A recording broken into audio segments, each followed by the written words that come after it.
모든 게. 자, 우리가 이제 교재 189페이지 볼게요. 189페이지에 보면, 자, 페이지 수는 한 페이지나 되지만 사실 다룰 건 거의 없는 주제예요. 그래서 좀 빨리 할게요. 자, 우리가 광물로 된 자원이 있는데, 지하 자원 중에 석유, 석탄, 천연가스처럼 에너지가 아닌 것들을 광물 자원이라고 불러요. 광산 있잖아. 그러니까 땅 속에서 캐내는 물질. 그러니까 캐내는 물질 가운데 우리가 금속이 일단 있고요. 철이나 알루미늄 같은 것들. 그러니까 금속이 아닌 광물 자원도 있는데 이걸 비금속 광물이라고 불러요. 자, 당연히 우리나라는 자원이 별로 없으니까 이것도 다룰 건 거의 없고요. 그나마 우리나라에 있는 지하 자원 4가지 정도만 간단하게 한번 살펴보고 넘어갈게요. 자, 먼저 비금속 광물을 다루면 첫 번째 우리나라에서 거의 유일하게 풍부하게 있는 지하 자원이 석회석이죠. 얘는 지금 에너지도 아니고 금속도 아니고 비금속 광물이란 말이에요. 자, 복습할게요. 석회석하고 관련된 지질 시대가 언제다? 고생대. 자, 석회석은 해성층에서 만들어진다, 입성층에서 만들어진다? 해성층. 그쵸? 그 석회석 하면 대표적인 동네. 석회석 하면 생각 잊어버리면 안 되는 대표적인 동네. 단양. 그쵸? 어우, 얘들 기억을 별로 많이 하고 있어. 끝! 이 정도면 겁나 뿌듯해. 자, 그 다음에 이거 말고 우리나라에서 고령토라고 하는 광물 자원도 많이 나오는 편이에요. 그리고 얘가 질이 되게 좋은 편이에요. 자, 고령토로는 뭐 만드냐면요. 도자기 만들어요. 자, 여러분들 아무 흙이나 가지고 흙 그릇을 만들면 그 빗살무늬 토기가 되는 거고.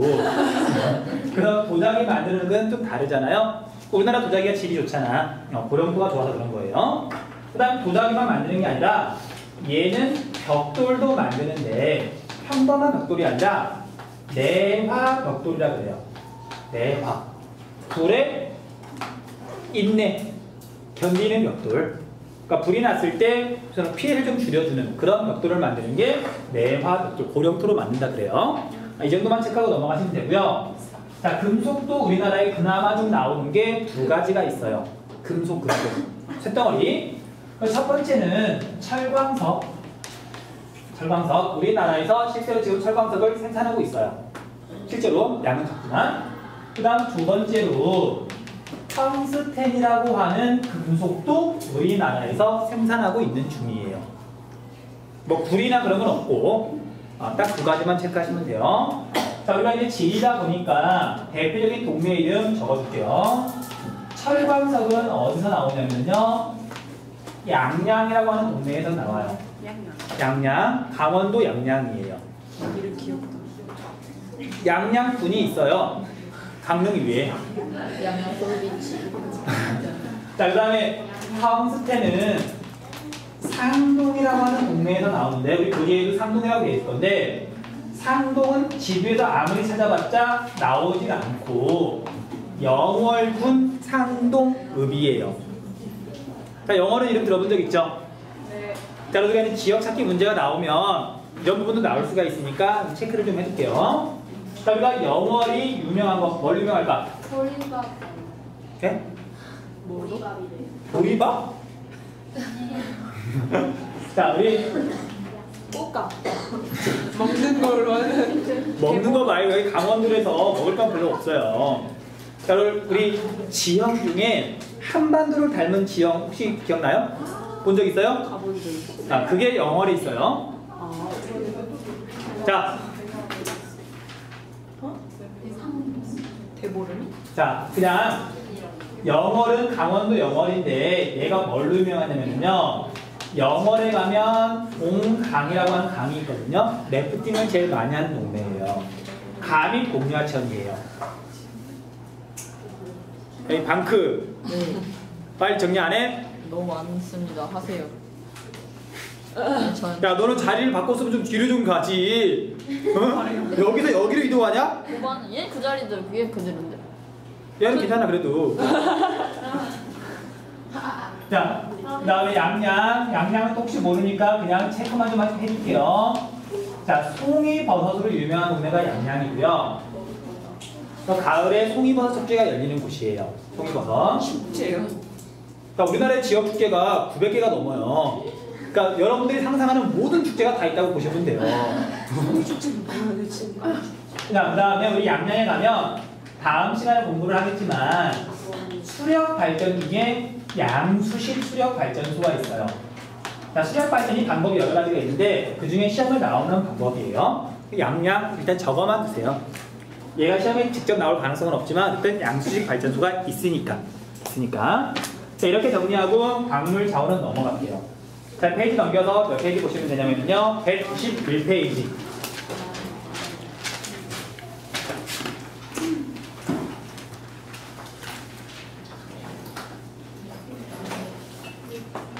자,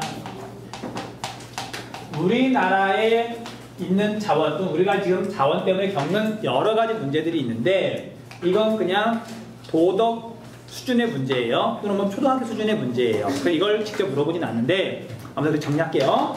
자, 먼저 우리나라는 자원이 굉장히 빈약하죠. 네. 이걸 다른 말로 뭐라고 표현하냐면 우리나라는 자원의 부존량이 굉장히 적다. 존재하는 양이 적다. 그 다음에 얼마 안 되는 자원마저도 굉장히 많은 것들이 이미 고갈이 돼버렸어요. 그러니까 자원이 없는 나라잖아. 그런데 더 큰 문제가 우리나라는 자원을 많이 쓰는 나라다, 적게 쓰는 나라다. 당연히 엄청나게 많이 쓰는 나라죠. 말했던 것처럼 석유를 4번째로 많이 수입하는 나라예요. 세계에서요? 전 세계에서 석유를 제일 많이 수입하는 나라? 미국. 2등은 중국. 3등은 일본. 4등이 우리나라예요. 우와. 대박. 석유를 4번째로 많이 수입하는 나라라고. 에너지 겁나 많이 쓰는 나라예요. 물론 가정에서 쓰는 것보다도 석유화 공업이 워낙 발달해 있다 보니까 공장에서 많이 써요.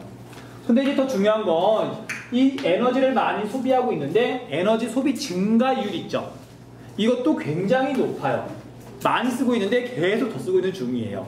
자원은 없으면서. 자, 아무튼 그래서 이런 문제점들을 해결하려면 해결책은 딱히 없지만 뭐 나름 대책이 되겠죠. 대책. 자, 에너지 문제, 자원 문제를 해결하려면 아껴 써야죠. 절약. 참 적으면서도 어이가 없죠. 자, 절약은 당연히 시험 문제 안 나오고요. 근본적인 해결책은 아니지만 우리가 다른 것보다도 에너지 문제만큼은 신재생 에너지를 개발해서 쓰면 그나마 문제를 조금 줄일 수가 있겠죠. 신재생 에너지. 당연한 얘기지만 그래서 신재생 에너지가 수능에서도 출제 포인트가 돼요. 자, 오늘 3학년들 지금 시험 보고 있죠? 모의고사요? 모의고사를 보고 있는데 지금은 영어를 보고 지금 사탐 보고 있죠? 네. 그러니까 지금 선생님 문제를 당연히 먼저 봤는데 왜냐면 선생님이 이제 그 채점해야 되니까 아침에 볼 수가 있거든요. 봤더니 한국지리에서 역시나 신재생 에너지에 대해서 다루고 있더라고요. 그러니까 뭘 물어봤냐면 신재생 에너지 가운데 풍력 발전하고 종전에 있던 화력 발전하고 지도를 제시하고서 물어본 다음에 이제 특징을 비교하는 문제였었어요. 그러니까 얘가 풍력은 분명히 신재생이잖아. 9월 평가원 모의고사에서 나온 만큼 수능에서도 아마 나올 거예요. 올해만 나온 게 아니라 사실 작년에도 나왔거든요. 그리고 내년에도 나올 거예요. 얘는 수능에서 나온다고 보시면 돼요. 자원 문제가 되게 심각한데 이걸 해결하려면 이거밖에 없으니까. 왜?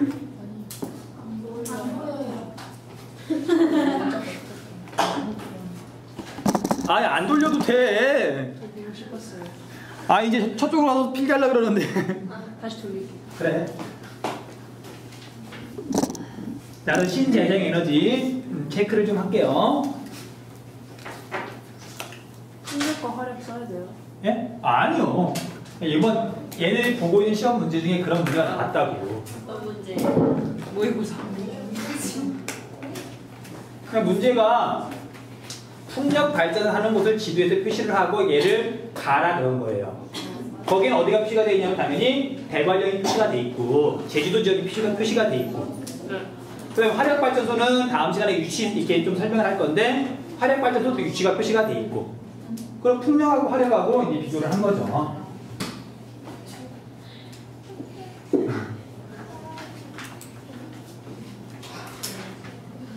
아이 피곤하지. 종이가 너무 자, 여기 보세요. 자, 여기 좀 봐. 회장아.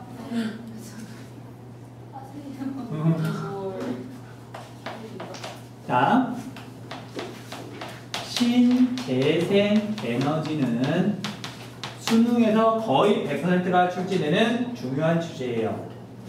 자, 그런데 우리가 보통 신재생 에너지 그러지만 얘는 신생 에너지와 재생 에너지를 함께 부르는 말이에요. 신생 에너지는 말 그대로 새로운 에너지, 옛날에는 없다가 새로 생긴 에너지를 말하는 거고, 재생 에너지는 옛날에 있었던 거지만 그런 것 중에 재생해서 계속 쓸 수 있는 거. 근데 안타깝게도 일단 신재생 에너지가 현재 우리가 많이 쓰진 않죠. 별로 안 써. 그 이유 설명할게요. 그러니까 신재생 에너지는 종전에 쓰는 화석 에너지에 비해서 경제성이 뛰어난 편이다. 경제성이 떨어지는 편이다. 떨어져요. 경제성이 떨어지니까 그냥 태양광 발전소 짓는 것보다 그냥 석유 사서 쓰는 게 지금은 더 싸요. 그러니까 많이 안 쓰는 거지. 그래서 그 다음 또 얘는 앞에서 배웠던 것 중에 편재성이 큰 편일까 작은 편일까?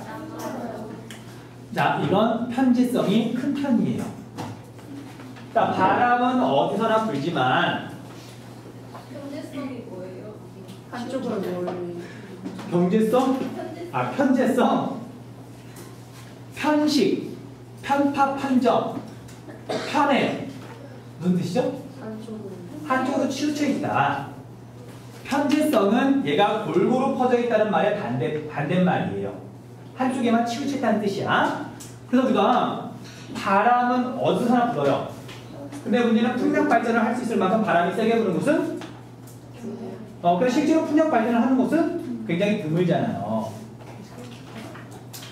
그리고 물은 어디나 있지만 수력 발전을 할 수 있을 만큼 물이 풍부하고 낙차가 큰 것도 드물잖아요. 그러니까 특정한 장소에서만 재생 에너지를 이용할 수가 있는 거죠. 그러니까 물론 태양광 발전, 태양빛은 뭐 어디든 사실 하겠지만 그런 거 말고 대부분의 신재생 에너지는 편재성이 큰 편이다. 그래서 현재 우리나라에서 얘가 차지하는 비중이 1.3%밖에 안 돼요. 와우. 자, 13% 아니다. 1.3%밖에 안 돼요. 별로 안 된다고. 그나마 더 슬픈 게 신생 에너지 중에 제일 많은 게 뭐냐면요. 쓰레기를 옛날에는 그냥 땅에다 파 묻었다면 지금은 많이 태우죠. 폐기물 에너지 있잖아. 쓰레기 태우는 거. 그게 신재생 에너지의 절반 이상이에요. 사실 우리가 일반적인 느낌으로 쓰레기 태우는 걸 신재생 에너지라고 하기에는 좀 그렇잖아. 그러니까 쓰레기 태우는 게 무슨 그래서 우리가 알고 있는 대체 에너지로 잡으면은 우리가 이용하는 비중은 1%가 안 돼요.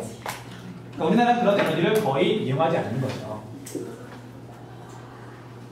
자, 그래서 이제 중요한 부분 이제부터 정리 좀 해줄게요. 자, 재생 에너지 중에 시험 문제에 나온 건 4가지예요. 4가지인데 먼저 지금 정리하는 건 지금까지 계속 나와왔고 아마 내년까지도 얘가 나올 가능성이 굉장히 높아요. 그 다음에 좀 이따 설명할 2가지는 앞으로 나올 가능성이 점점 높아지는 주제거든요. 일단 중요한 거 2개 먼저 정리를 할게요. 자, 그나마 이제 우리나라에서 현재 많이 쓰고 있는 재생에너지는 2가지가 있는데 그 중에 하나가 풍력 발전이에요.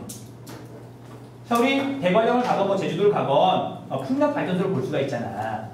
그 다음에 뭐 관광지하고 별로 상관이 없어서 잘 못 느끼지만 태양광 발전도 생각보다 많이 하고 있어요.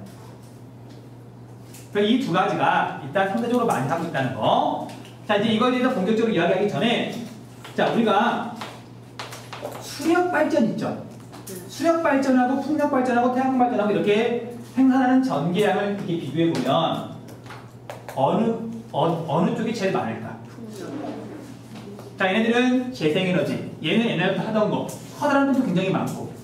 이거 2개를 합쳐도 수력 발전보다 훨씬 적어요.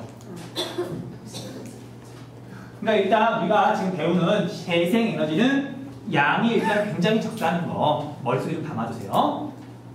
좋긴 한데 아직 이용을 거의 못한단 말이에요. 그나마 두 가지를 좀 이용하고 있어서 얘를 제시하는 것 뿐이고요. 네? 아니죠. 수력은 이제 공전에 우리가 쓰던 에너지지. 자 이제 포인트는 행정구역을 보면 우리가 구별할 수 있어야 돼요. 자 볼까? 자 우리 풍력 발전을 많이 하는 동네가 어디죠? 행정구역. 대관령이 무슨 도죠? 삼양로죠. 강원도. 그래서 우리가 풍력 발전은 강원도가 1등이에요. 근데 문제는 강원도에서는 수력 발전도 많이 하죠. 그러니까 강원도만 보고서 무조건 풍력이라고 판단하기에는 조금 애매한 거예요. 그래서 한 군데를 더 알아두셔야 돼요. 바람이 강하게 불어서 풍력 발전을 많이 하는 곳. 제주도. 그쵸? 자, 오히려 제주도가 더 중요한 포인트예요. 자, 왜냐면 제주도에서는 수력 발전을 한다, 안 한다? 왜 수력 발전을 안 할까요? 섬이라서. 물이 짜서? 제주도는 왜 수력 발전을 안 해요? 예? 섬이라서. 아니. 그래, 우리 지금 제주도 하면 건천, 현무암이니까 물이 다 스며들어 버리잖아요. 댐을 건설해봤자 물이 고이질 않아. 자, 제주도는 그래서 제주도가 에너지하고 관련해가지고 시험 문제 나온다? 수력 아니에요. 원자력 아니에요. 제주도가 나오면 무조건 풍력이라고 생각하시면 돼요. 그러니까 제주도가 또 출제 포인트가 되는 거예요. 다 알고 있는 거잖아. 물론 알고 있는 걸 이렇게 끄집어내는 게 조금 어렵긴 하지만 그래도 말해주면 금방 아하 그러잖아요. 자 그러면 태양광 발전을 우리나라에서 제일 많이 하는 행정구역은 어디일까요? 앞에서 기후단을 할 때, 소우지 할 때 선생님이 목이 터져라고 수업했던 부분이에요. 소우지. 비가 적게 내려야 태양광 발전을 많이 할 수가 있잖아요. 대동강은 북한이잖아. 대구 소지가 아니라. 자, 비가 적게 내리니까 햇빛이 많이 비치고 햇빛이 많이 비치니까 천일염을 많이 생산하는 곳. 평양.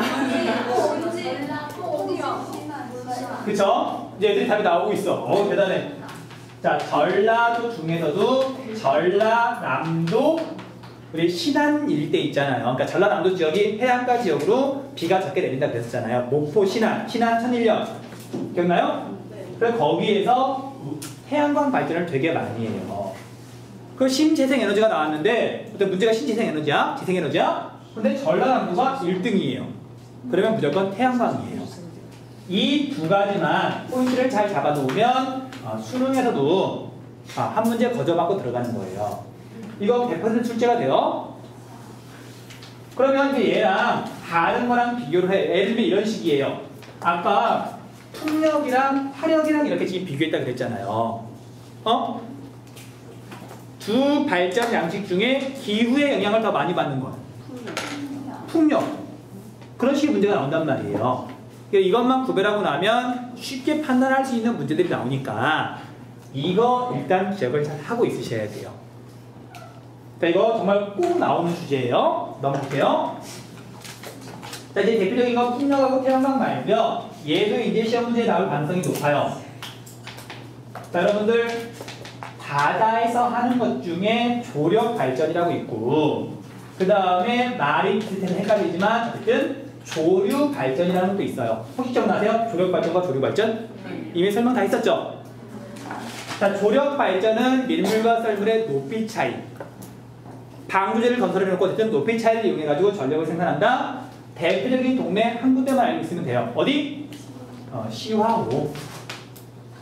우리가 경기도 근처가 조차가 제일 크기 때문에 안산 시화호에서 조력 발전을 하고 얘가 전 세계에 있는 발전소 중에 제일 커요. 조력 발전소 중에.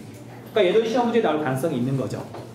그 다음에 조류 발전은 얘가 현재 여러분들 시험 가동 중이에요. 아직 상업적으로 생산하진 않지만 얘는 위치가 정말 특별해서 시험 문제에 나올 가능성이 되게 높아졌어요. 자, 우리나라에서 유일하게 조류 발전을 시험 가동하고 있는 곳이 어디냐면요, 울돌목이에요. 명량. 그쵸? 울돌목 영화 본 사람은 알 거야. 울돌목에서 뭐가 있었냐면 옛날에 명량해전이 있었죠. 바로 거기에요, 거기. 울돌목. 자, 여러분들 영화 본 사람은 선생님 영화를 안 봤는데, 자, 진도가 이렇게 있고 육지가 이렇게 있으면 여기 바다가 굉장히 좁아지잖아요. 좁아지거든? 그래서 여기 태평양 쪽에서 바닷물이 이렇게 밀려왔다가 반대로 여기 밀려온 바닷물이 빠져나갈 때 하루에 2번씩 물길이 바뀌면서 여기 물살이 굉장히 빨라져요. 영화 봤어? 나를 보고 얘기해줘. 여기를 보고 이야기해. 자, 이순신 장군이 왜군을 뭘 이용해서 무찔러? 대포요, 대포. 대포 말고 바다를 이용하잖아. 회오리. 회오리. 태오리. 소용돌이 회오리를 이용하죠. 주민들이 꺼내줘요. 아, 나 안 봐서 뭘 꺼내줘? 뭘 꺼내줘? 아니, 주민들이. 태오리 갇혀가지고. 네, 주민들이 꺼내줘요. 그래? 하루 빼가지고 이렇게 끌어가는데. 사실 이게 별 내용은 없어요, 명량에. 그냥 싸우고 끝나는 건데. 계속 싸워. 네, 계속 싸우기만 해? 쭉 싸워서 이겨서 끝나요. 아무튼 그래서 자, 보세요. 당연히 잔잔한 바다는 소용돌이가 안 생겨요. 물이 빨리 흘러가니까 지형적인 요인 때문에 소용돌이가 생기는 거잖아. 여기가 우리나라 바닷물 중에 조류 중에 제일 물살이 빠른 곳이에요. 자, 여기 하나 포인트. 조력 발전은 방조제를 건설해야 되지만 조류 발전은 그냥 밀물과 썰물 때 왔다 갔다 하는 물의 흐름을 이용하는데 그냥 여기다가 터빈만 발전기만 고정시켜 놓으면 돼요. 그럼 물이 왔다 갔다 하면서 그냥 전기가 생산이 되는 거예요. 방조제가 있다 없다 이것도 출제 포인트가 돼요. 기억 좀 해주세요. 자, 그래서 얘는 영화 명량 때문에 시험 문제에 나올 가능성이 많이 높아졌어요. 되게 유치하지만 자, 여러분들 실제로 이런 경우가 있었어. 한일 중간 수역 중에 아, 그거 진짜 재미없는데. 이거 진짜 돈 낭비예요, 영화. 하지원. 야, 물론 나도 이거 안 봤는데 이 영화가 나온 1년 뒤에 기출문제로 한번 문제가 나오더라고요. 이 지역이. 영화 진짜 재미없어. 그러니까 영화에서 어떤 지리적인 내용이 좀 나온다. 그럼 되게 유치하지만 출제하는 사람들이 꼭 출제를 하더라고요. 넘어갈게요. 유치하니까 패스. 출가고 개판이야. 저 그냥 괴물이 나와가지고. 왜 끝내려 그래? 뭐 그러고 괴물이랑 싸우고. 자, 일단 여기까지 정리하세요. 괴물밖에 생각이 안 나. 괴물이 나와서 하지원이 방주제가 뭐예요?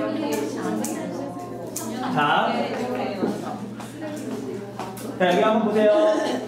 자, 여기 잠깐 보자. 하나. 자, 여기 봐. 자, 여러분들. 방은 뭔가를 방어한다, 막는다는 뜻이에요.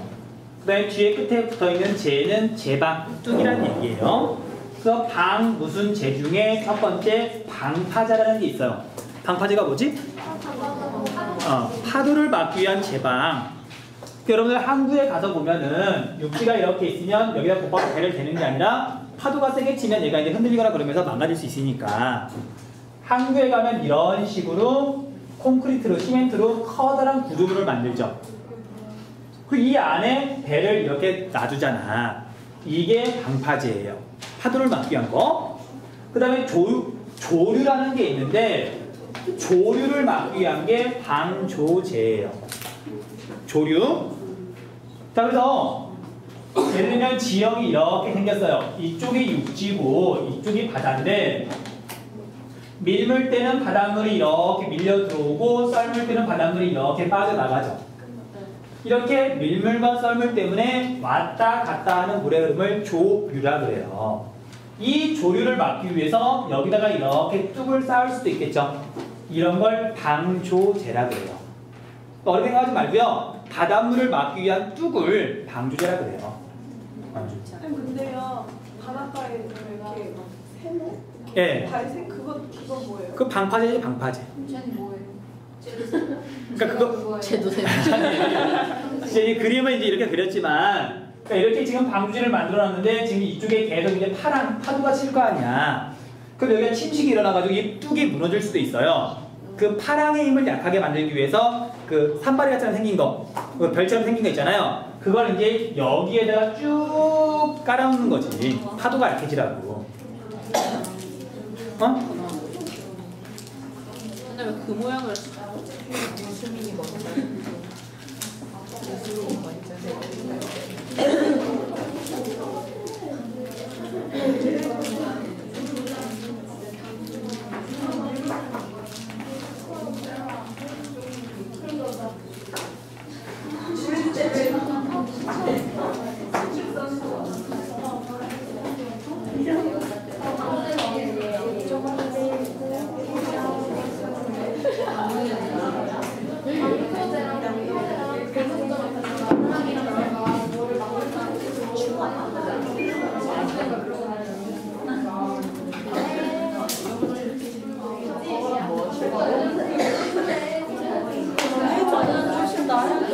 진짜 웃겨. 진짜?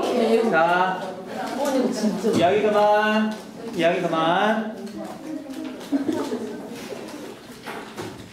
아이씨, 이거 뭐야? 너 지금 다리 길라고 자랑하는 거야?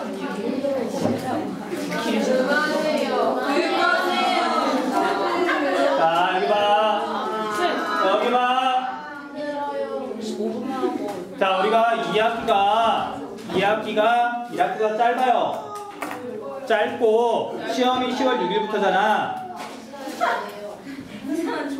그때 내 친구 생일 방송이네. 자, 시험이 사실은 여러분 수능이란다. 추석 연휴 끝나고 나면 선생님들은 시험 문제를 출제해야 돼. 네. 그 여러분 알다시피 시험 문제 범위가 좁으면 내용이 깊게 들어가요. 네. 너 영혼 어디 갔어? 자, 그래서 지금 생각보다 시험 때까지 남은 시간이 너무 짧아요. 생각해보니까 너무 짧더라고. 그래서 조금 더 할게요.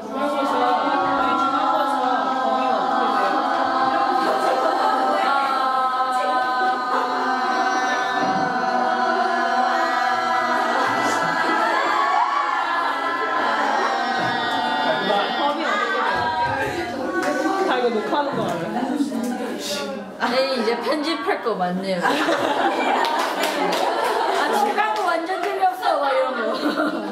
편집 안 해. 야 이제 오지라도 넓어졌다. 야, 조금만 이야기할게. 왜 빨리 수업 끝내요? 선생님, 빨리 끝내요. 빨리. 이제 다 녹음됐다. 일단 못하겠다. 아니, 목소리가 나오잖아요. 자, 33분이나 했어요. 근처만 보면. 자, 우리가 190페이지가 그러니까 잘못하면 우리 지금 마지막에 진도 나가느라고 마지막에 정말 50분씩 꽉꽉 채워야 될 수 있어서 그런 거예요. 할 수 있을 때 좀 해놔야 돼. 선생님 근데 지금 어디까지 나올 건데요? 그러니까 자, 중요한 건 지금 빨리 수업을 해야 된다는 거. 빨리 뛰지 마. 자, 오늘 마지막 시간이잖아 지금.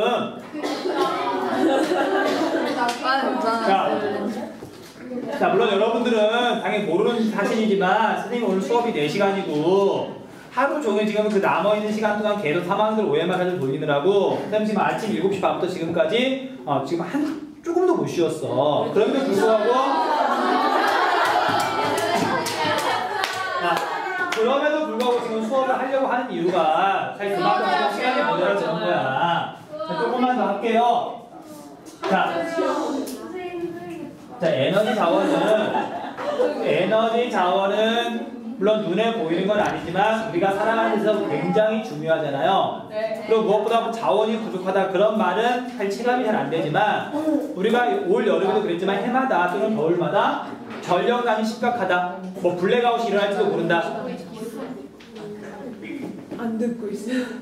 그 다른 것보다 에너지 자원이 훨씬 더 중요해요. 그래서 지금 190페이지에서만 경우에 따라서는 내신은 같은 경우에는 4문제 정도가 나올 수도 있어요. 순전히 190페이지에서만. 그만큼 중요한 내용이라서 일단 기본 좀 잡아주고 다음 시간에 좀 여유 있게 할게요. 먼저 에너지에 관한 문제가 나오면 문제를 잘 읽어보셔야 돼요. 그러면 단어들이 조금씩 다르거든요. 그 단어부터 구별을 해줄게요. 자, 에너지하고 관련해가지고는 1차 에너지라는 말이 나와요. 자주 나오거든요. 앞으로 그냥 에너지는 보통 2라고 적을게요. 1차 에너지가 있으면 당연히 이거랑 대비되도록 2차 에너지라는 개념도 있어요. 그래서 우리가 1차라는 말은 직접적이다 또는 자연에서 그러니까 자연에서 직접 얻는 에너지를 1차 에너지라고 불러요. 그러니까 감이 잘 안 오죠? 구체적인 1차 에너지의 종류 적어줄게요. 자, 앞으로 시험 문제에서 1차 에너지란 말이 나오면 땅속에서 직접 해내는 석유, 석탄, 그 다음에 LNG가 뭐죠? 네, 가스. 가스인데 천연가스. 천연가스, 그 다음에 우라늄을 이용한 원자력, 얘가 우라늄이죠.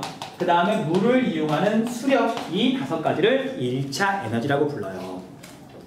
그 다음에 2차 에너지는 뭐냐면 2차적이다. 자, 자연에 있는 걸 직접 이용하는 게 아니라 예를 들면 석탄 같은 경우에는 얘가 고체덩어리기도 하고 먼지도 많이 나고 무게도 많이 나가고 이걸 일반 가정에서 이용할 수는 없잖아요. 옛날처럼 연산되려면 너무 불편하잖아. 그래서 이제 석탄을 직접 이용하기도 하지만 발전소 같은 데서는 대부분의 경우에는 석탄을 갖다가 다른 형태로 가공을 해요. 2차 에너지는 1차 에너지를 가공한 에너지를 2차 에너지라고 불러요. 그래서 2차 에너지에 대표적인 게 뭐가 있냐면 전기가 있죠. 전력이 있죠. 전력이. 자, 그럼 시험 문제에서는 1차 에너지를 굉장히 많이 다루어요. 1차 에너지는 우리가 쓰는 에너지를 주로 어디에서 얻느냐 그거에 대한 개념이기 때문에 그 다음에 이 1차 에너지를 생산한 만큼 쓴다 거의 같은 의미예요. 우리가 쓰는 에너지의 총량을 볼 때는 보통 1차 에너지라는 개념을 다루고요. 그 다음에 이제 1차 에너지 말고 이걸 우리가 직접 느끼는 경우는 별로 없기 때문에 전력을 또 굉장히 많이 다루어요. 2차 에너지란 말 대신에 이건 좀 개념이 잘 안 잡히잖아요. 이거 대신 전력으로 바꿔 쓰는데 이걸 우리가 많이 이용하니까 그래서 전력, 다른 말로 하면 전기를 생산하는 발전에 대해서도 굉장히 자주 물어봐요. 그래서 해마다 6월, 9월 수능 보면은 빠지지 않고 나오는 주제가 바로 1차 에너지하고 전력, 발전에 대한 이야기예요. 그 다음 1차 에너지가 됐든 2차 에너지가 됐든 이런 에너지를 마지막 최종 단계에서 소비할 때 그걸 최종 에너지라고 불러요. 자, 최종 에너지는 뭐 거의 물어보는 개념은 아니니까 짧게만 이야기하고 넘어갈게요. 자, 석탄을 화력 발전소에서 직접 이용했다. 직접 떼가지고 전기를 생산했다. 석탄은 1차 에너지자 최종 에너지가 되는 거예요. 직접 이용했으니까. 근데 석탄을 가지고 전력으로 바꾼 다음에 이걸 우리가 가정에서 이용했다. 그러면 석탄은 이럴 경우에는 1차 에너지가 되는 거고 최종 에너지가 아닌 거예요. 이런 경우에는 얘가 최종 에너지가 되는 거고 얘는 그냥 1차 에너지일 뿐인 거고 그냥 그런 개념이에요. 그래서 이 최종 에너지는 다른 건 거의 잘 안 다루고요. 각각의 에너지가 있을 경우 최종적으로 어디에서 소비를 했느냐 그건 가끔 따지거든요. 그냥 분야 정도만 적어줄게요. 자, 우리가 에너지를 쓰는 분야를 봤더니 산업 부분이 있고요. 그 다음에 가정이나 아니면 상업시설에서 쓰는 에너지가 있고요. 그 다음에 수송, 자동차나 글자 안 써지네. 자, 수송 부분에서 쓰는 에너지가 있어요. 그러니까 나중에 상식 수준에서 그냥 간단하게 정리하면 되는데 이런 식이에요. 자, 석탄은 이 세 부분 중에서 어디에서 많이 쓸까? 당연히 집에서 안 쓰죠. 왜 오늘 증기기관차도 아니고 수송용에서 쓰는 거 아니죠? 아, 석탄. 그 석탄은 대부분 산업용에서 쓰잖아요. 자, 또 예를 들어보면 우리 석유 같은 경우에는 어디에서 많이 쓸까? 수송에서 많이 쓰고 혹시 여러분 집에 석유 보일러요? 아니잖아. 집에서는 도시가스 쓰잖아요, 보통. 몰라요? 자, 석유는 주로 수송이나 아니면 산업 부분에서 많이 써요. 가정에서는 여러분 대부분 전력하고 도시가스 쓰지. 그렇잖아. 자, 그래서 우리 천연가스는 이걸 살짝 가공하면 뭐가 만들어지냐면요, 도시가스가 만들어져요. 그래서 도시가스는, 천연가스는 어디서 많이 소비하냐면 가정에서 많이 쓰는 거고요. 산업 부분보다 가정에서 쓰는 양이 더 많아요, 천연가스는. 그래서 이건 나중에 공부 쭉 더 한 다음에 마지막에 최종적으로 점검하면 되니까 이렇게 에너지에 대해서는 1차 에너지, 그 다음에 2차 에너지인데 2차 에너지는 대부분 전력이고요. 최종 에너지라는 개념이 있더라. 그러니까 문제를 나중에 풀어볼 때 어떤 거에 대해서 묻고 있는지 잘 판단을 하셔야 돼요. 자, 그럼 오늘은 여기까지만 할게요.